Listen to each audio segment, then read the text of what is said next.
All righty, here we go again. Lord changed my heart in the middle of that song. If you got your Bible this morning, go to Mark chapter number 4. Mark chapter number 4 this morning. I know they're still up here. I didn't forget about them. I'm going to use them again here in just a few moments. Mark chapter number 4. I want to read something to you, and I want to point just a couple of things out here. Let me find my text here. Mark chapter 4, verse number 35 this morning. I've had something different on my heart that I was going to preach, and of course, I don't want to preach anything the Lord don't want me to preach, so I'm not going to preach it this morning. So Mark chapter 4, verse number 35 this morning, we'll begin our reading. And the same day, when the even was come, he saith unto them, this is Jesus talking to his disciples, let us pass over unto the other side. And when they had sent away the multitude, they took him even as he was in the ship. And there was also with him other little ships. And there arose a great storm of wind, and the waves beat into the ship so that it was now full. Underline now full in your Bible. If you write in your Bible, underline that. And he was in the hinder part of the ship, asleep on a pillow. And they awake him and say unto him, Master, carest thou not that we perish? And he arose and rebuked the wind and said unto the sea, Peace, be still. And the wind ceased, and there was a great calm. And he said unto them, Why are you so fearful? How is it that you have no faith? And they feared exceedingly and said one to another, What manner of man is this, that even the wind and the sea obey? Just a few moments this morning, I'd like to share the thought on my heart of selling a sinking ship. Selling a sinking ship. Here in the text, and of course it's a popular text that we all know and love and have heard preached by bigger and better than little old brother Easton up here.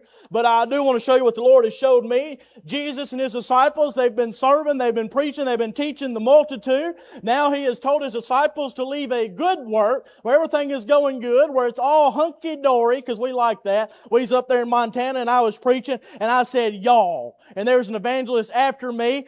He was Brother Jackson from down in Pompano Beach. Am I saying that right? Beach, Florida. He was down there. He got up to preach after me. He said, I felt like I was at home because he said, y'all. So hunky-dory this morning. Everything is hunky-dory, just fine, smooth sailing, as good as it can be for these disciples here. They're serving. They're with the Master. Jesus is right there. They're seeing miracles. They're seeing souls saved. They're seeing things just going and going and going, and it's all going good. Things are wonderful to them, and then Jesus all of a sudden shows up and says, hey, let's go to the other side. Let's leave where it's going good, and let's go somewhere where you don't know how it is. You don't know how it's going to be. You don't know what's on the other shore. You don't know what's waiting over there. You don't know what the sea is going to be like. You don't know if that boat over there even holds water. You don't know nothing about the circumstance. You just know that Jesus said, go. So they got in the boat and they went out across there. And the Bible says that as they're going across that sea there, as they're heading across the Sea of Galilee, if memory serves, it's somewhere in the neighborhood of 7 miles wide there at its widest point. It's not a very long trip there. It's about twice the width of Sardis Lake, if you're familiar with that. It's not very, very big, but they're trying to go to the other side. Is it not just amazing timing that because this little boat is now on the sea and is now heading across, there arose a great storm? How many folks can get up in the morning time, look at the cloud coming from the west, say, it's going to storm today? How many folks can look out and say, it sure is dark back that way. There's got to be a storm coming. All day long, you're waiting for the storm to finally happen. These disciples here, let me tell you something. The storm did not show up. There was no evidence of the storm. There was no cloudy sky. There was no darkness. There was no lightning in the distance. They had no idea until they got in the boat. They found themselves in the boat of the Jesus, and then guess what? Now the storm shows up. Now it showed up in the midst of this thing. Can I get into the mindset of these disciples here for just a minute? I'm not trying to downgrade them. I'm not trying to say they're any less of a man they are, but I do want you to realize one thing. They are a human man. They do have flesh. They do have the same thoughts that we had. And I can imagine if I'm them, and especially if I'm Simon Peter, because that's his attitude and how he is and how the Bible plays him off to be. If I'm Simon Peter and I'm the fisherman that I am and I'm used to being on the sea and and I get out there on that boat, and I get in the middle of this thing, and Jesus falls asleep on the backside of the boat. He ain't helping sail. He ain't manning no ropes. He ain't paddling. He ain't doing nothing but sleeping. And then I look up, and I see a storm coming on the horizon. Now that I'm in the middle of the lake, if I'm Simon Peter, I'm probably thinking, you've got to be kidding me. I'm sailing with the Son of God, and He didn't even know there was a storm coming. He didn't even know that we was about to be in a mess. If He knew everything that we think He's supposed to know, He'd have told us to hold on until the storm passed by. Right? What would you do? Anybody ever been out to Sardis Lake on a big body of water before when the storm blows up? How fun is that? I got a 16-foot long, 54-inch wide boat there at the house. We got it right out of high school, and Papa was crazy. He wanted to go crappie fishing. He wanted to get into crappie fishing. So we put him in at Hurricane Landing. That's on the south side of the lake, for those of y'all not familiar with Sardis. And he decides that we're going to go fish like Greasy Creek, which is on the north side, more towards the dam. It's a long way. So we go across there, and things are just as good as they can be. We're getting across some little ways. It's a little bit windy, a little bit choppy. It's not that bad. We get across there. We get back in that creek. I mean, we're in a creek that's about as wide as this alleyway is right here. I mean, I'm fishing off the front of the boat, and he's fishing off the back of the boat because you can't fish off the side of the boat. That's how small this little creek is. Because in his mind, that's where the crappie were. They wasn't there, if you was curious. They wasn't there. But we're in that little creek, and we're fishing. And all of a sudden, we feel a little bit of rain. And we can tell that it's fixing to start storming a little bit. But when we're back in that little creek, we didn't know what was going on the lake. We got back to the lake, and now here I am in my 1654 with a 30-horse motor. Much too small from what I'm finna try to do, by the way. And I'm finna have to try to find my way all the way across Sardis Lake when it looks like the Gulf of Mexico with the waves coming in. It's white-capping. And Papa, he's, I've been out on this lake a lot worse than this. I'm like, yeah, Papa, you're a park ranger. Y'all got a 25-foot V-bottom boat made for rescuing people in this. Of course it's not bad on that boat. I ain't in that boat. He said, it'll be all right. Just don't take them sideways. I'm like, they're blowing from the west, which means the waves are lined up this way, being north and south. I've got to go south. There ain't no way to go south across a south-breaking wave without hitting it sideways. Unless somebody around here has figured out how to make that boat sail diagonal somewhere and still get south. It don't work. So we're trying to go south and a little bit west, and we're clipping these waves on a diagonal, and then we're trying to zigzag back. We're going across those waves, and I've got a light bar on the front of my boat. Every time we come down a wave, the whole front nose of the boat was going underwater. Light bar and everything. It's going underwater. Water's rolling in the boat. I've got the bilge pump running. It's shooting for everything it's got. Papa's over there just grinning. I'm like, dude, what is wrong with you? Like, I've been to flip this thing. We've been up in the middle of the lake. Papa, I understand that you're 80 years old. You've lived a good life, but I ain't even married yet. I'd like to at least hit that milestone.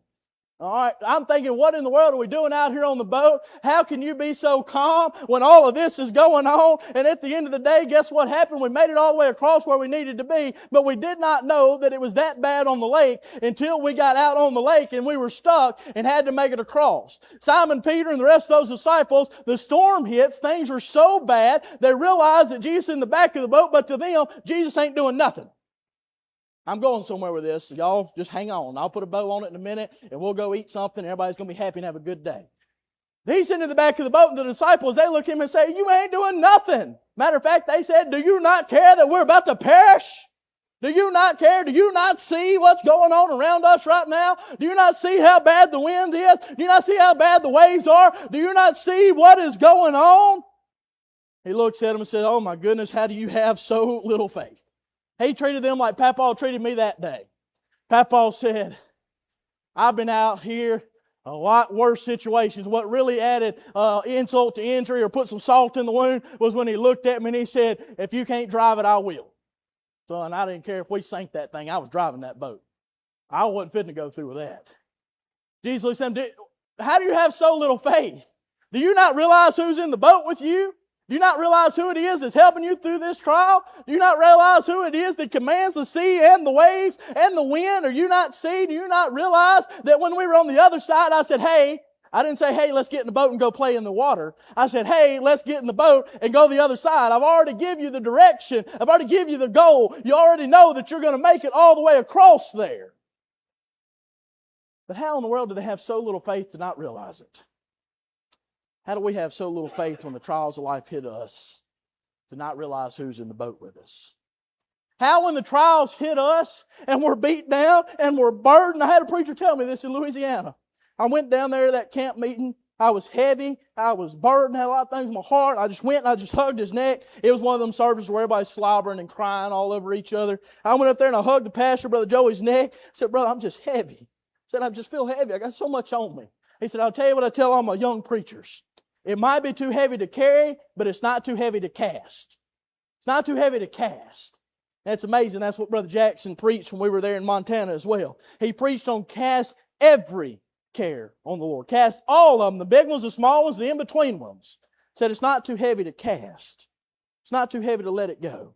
It's not too heavy to let somebody else carry it for a little while. We get to that point in time in life where we're beat down, we're weary, we're wounded, we feel like we just can't go on another mile. We look up and we're in the middle of a storm, we're in the middle of the sea, the waves are beating into the boat, we're spinning around like a top. The one who's supposed to be helping us, the God that we're praying to, the one we're expecting to get us out of that, it seems like He's asleep. Oh, Brother Easton, don't talk bad about it. I'm not talking bad about Him. I'm just telling you what every single one of y'all and me have all thought at one point in time.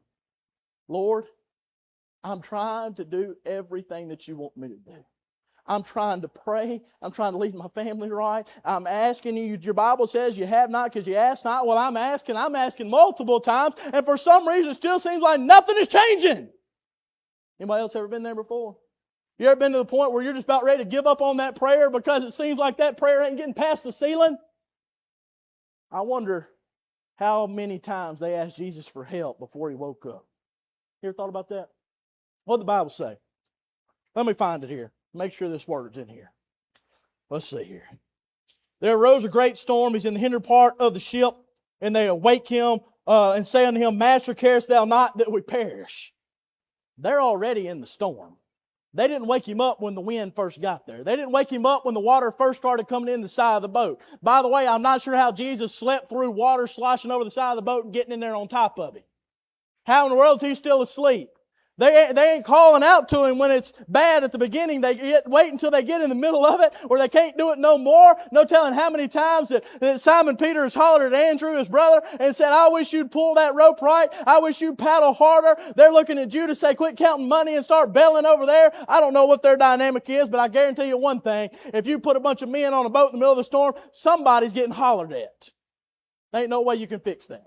Somebody's getting hollered at. Somebody is getting chewed on a little bit because everybody's frustrated and scared with all of that mess going on in the midst of that storm. Jesus is still asleep. He still ain't doing nothing. And they're sitting there. Finally, go up to him, wake him up, shake him, say, hey, how are you sleeping through this? Do you not see what I'm going through right now? Do you not see my circumstances? Look in the bottom of the boat. It's full of water.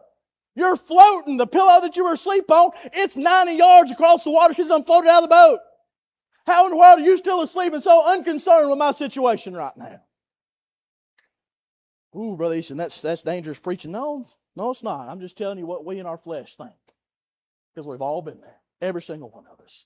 Lord, I wish you'd hurry up and do what I thought you was going to do. But Jesus stands up and says, how do you have so little faith? Oh, ye of little faith. Stands up, he rebukes the wind, he rebukes the waves. Everything stops. Everything goes calm. But now I want to bring in what I told you to underline. It said water beat over the side of the boat until the boat was now full. Somebody tell me which verse it is that Jesus gets the water out of the boat. Look at your Bible. Tell me which verse Jesus gets the water out of the boat. He don't. He don't. They've gone through the storm. He stopped the wind. He stopped the waves. He stopped them from coming over into the boat. But he didn't do anything about the water that was already in the boat. The storm has stopped, but they're still dealing with the aftermath of the storm. Anybody ever tried to paddle a boat with no plug in it? It gets hard when the water starts to get hard on it. It gets hard. That same 1654, and I'm finna get myself in trouble. Maybe the statute of limitations is gone on this one. We went to put out some grappling boxes at Sardis Lake. We had that dude weighted down pretty good. And when I went to stop that boat, the front nose of that boat went straight underwater. Trey was on the boat. A buddy or two of mine was on the boat. We started flipping grappling boxes off the side. We started flipping pieces of concrete and all of our weights off the side of the boat. The boat is slap full of water. You know how I drove it to the sandbar?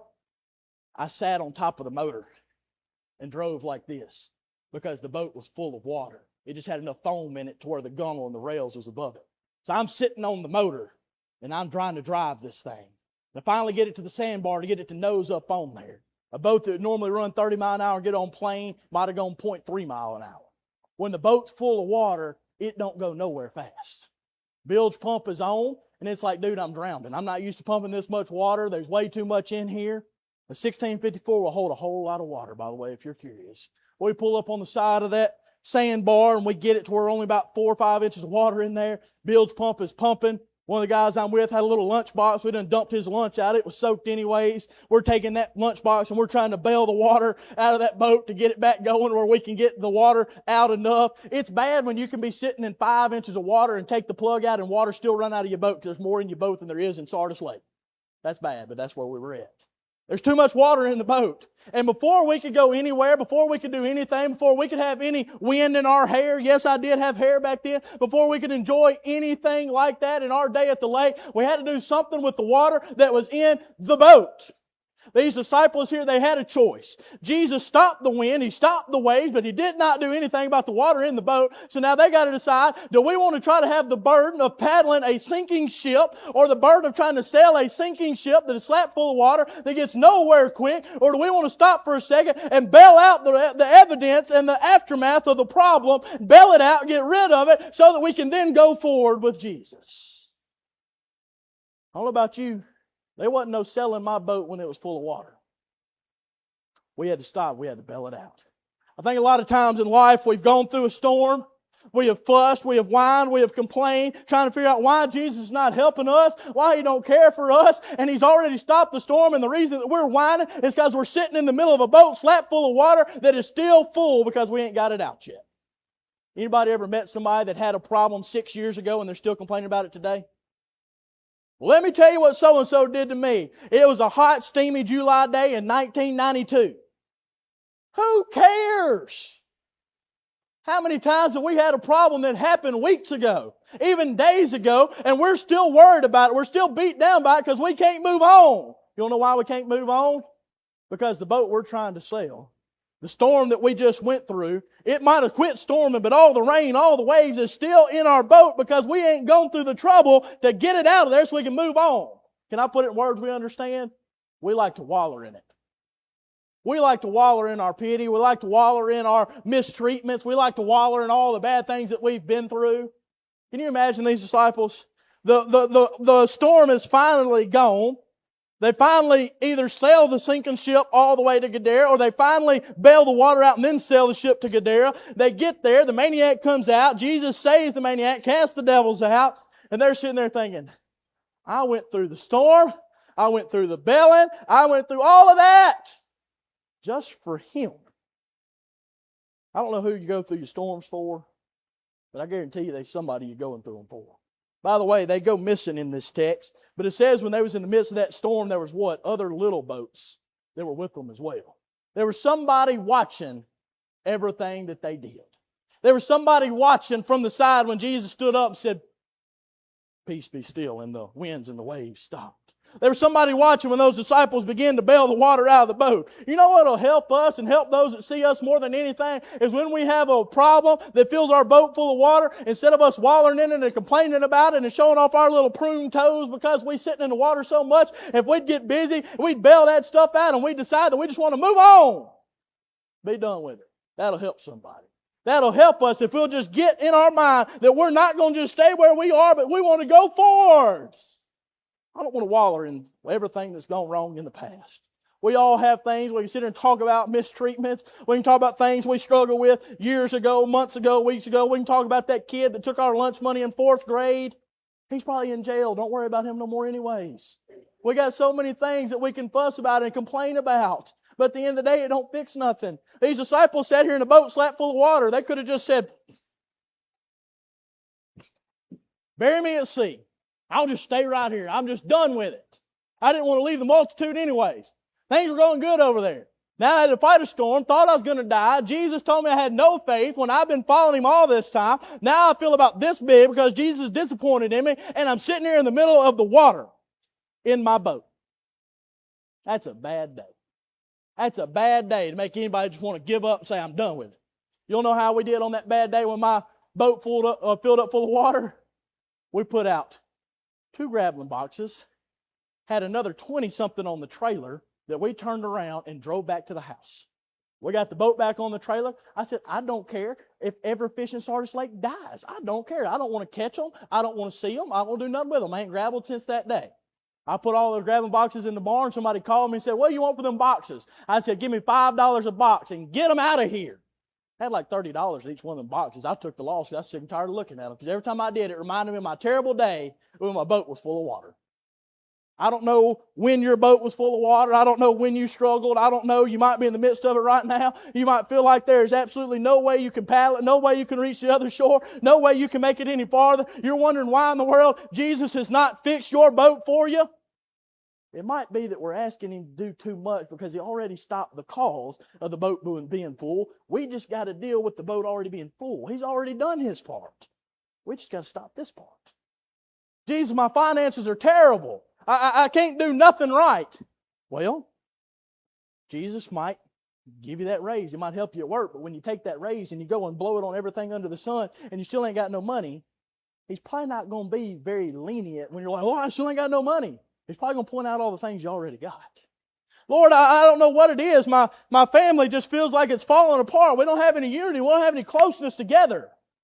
And then He's going to say, well, I already gave you the family. I already blessed you with the family. I blessed you with the wife. I blessed you with the kids. I blessed you with the home. I blessed you with all these things. Now, what you do inside of that home to make that thing have unity, that's your part of the boat. That's your bailing that needs to be done.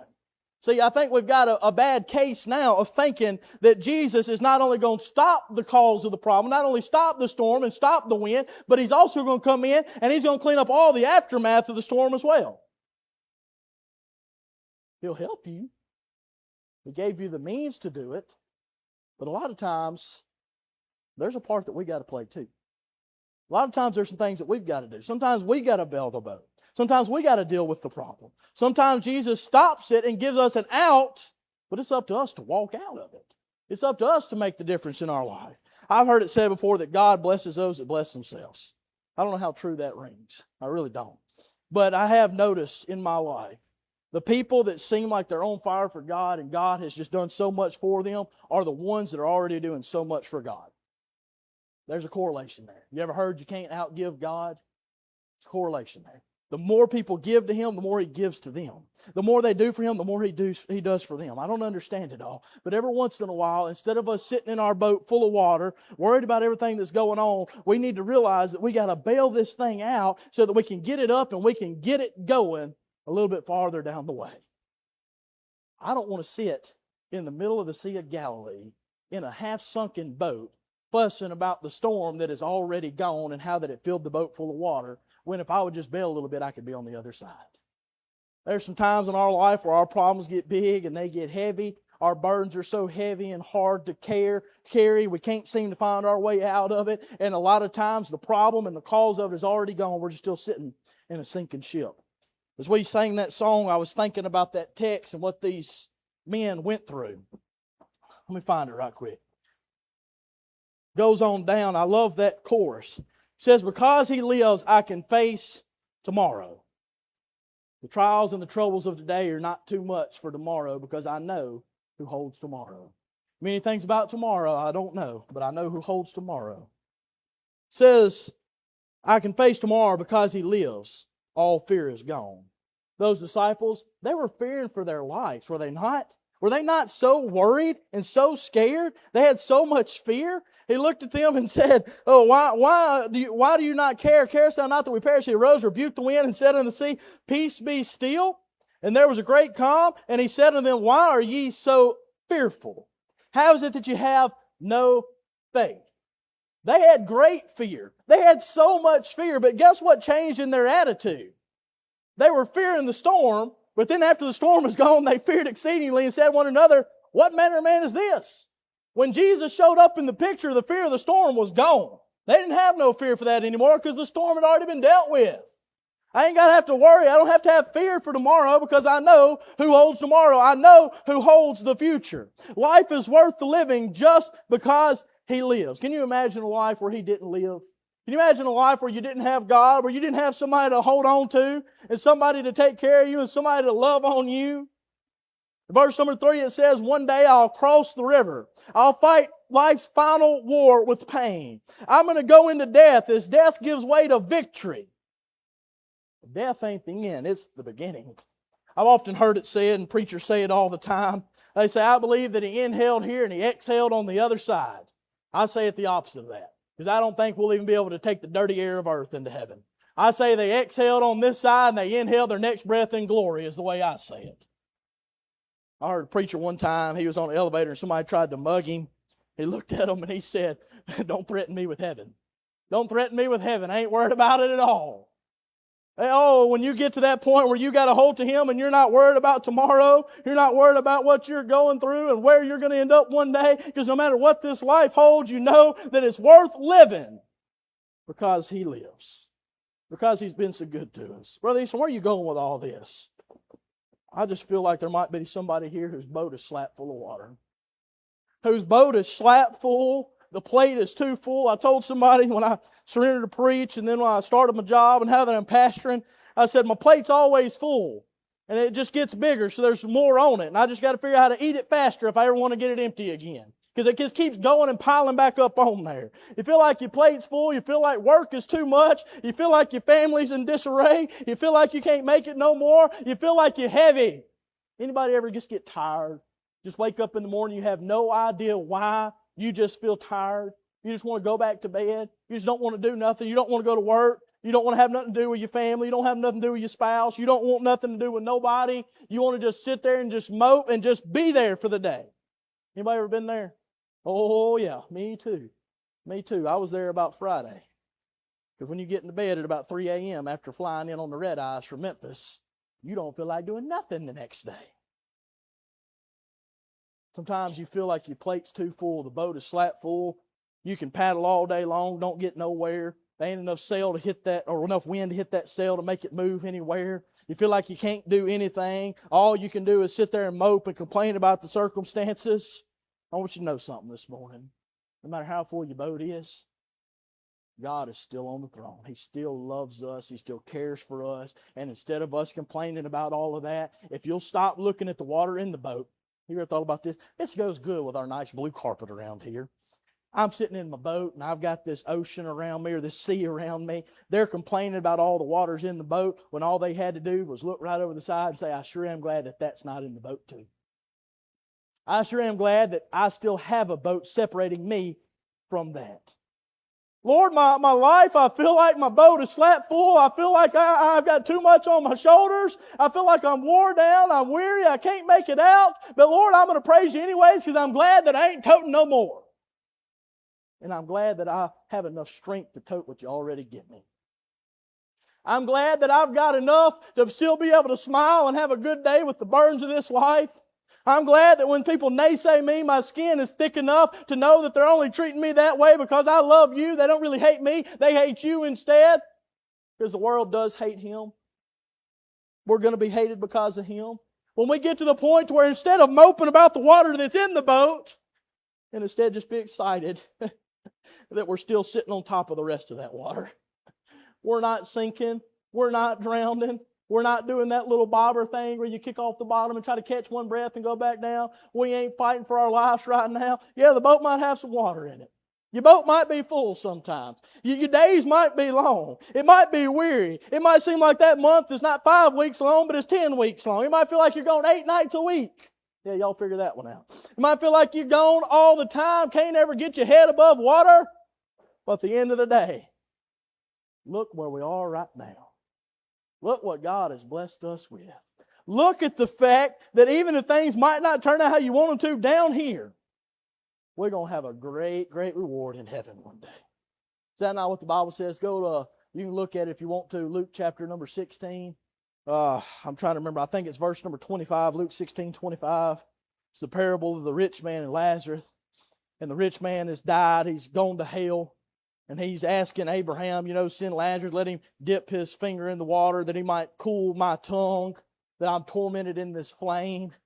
And then it says, Abraham is talking back to him in verse 25. I'm fairly certain that's it. It says, remember how in your days that you had your good things and he suffered, I'm paraphrasing, but now you're suffering and he is comforted.